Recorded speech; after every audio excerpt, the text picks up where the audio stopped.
प्रवासींको पाई चिंता बढ़िला। 3 चलंता ट्रेन रु चंपट मारिले प्रवासी। लॉकडाउन कटकणा कोहल परे प्रवासी ओडियांको घर बाहुड़ा जारी रही।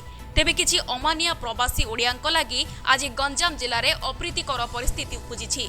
विभिन्न स्थान में आज 3टी चलंता ट्रेन रु शताधिक प्रवासी ओडिया ओह्लाई पड़ी चंपट मारिबा घटना आलोड़न सृष्टि करिछि। सूचना अनुसार प्रवासी ओडियांको नै एक स्वतंत्र ट्रेन हैदराबाद रु बालेश्वर जाउथला।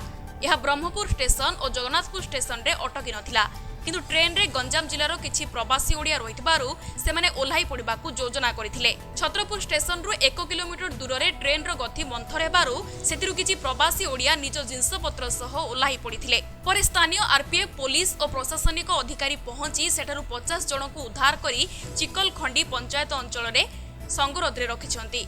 ब्रह्मपुर आरपीएफ इंस्पेक्टर दिलीप कुमार कहते कि 2टी ट्रेन रे चेन पुलिंग होइनी, किंतु ट्रेन रो गति मंथर हेबारु सेमाने ओह्लाई पड़िथिले। समस्त को उद्धार करी स्थानीय पुलिस और प्रशासन को हस्तांतर करा जायछि। तेबे घटना एबे प्रशासन पई चिंतार कारण पलटिछि। Bureau report, news 7 Odisha.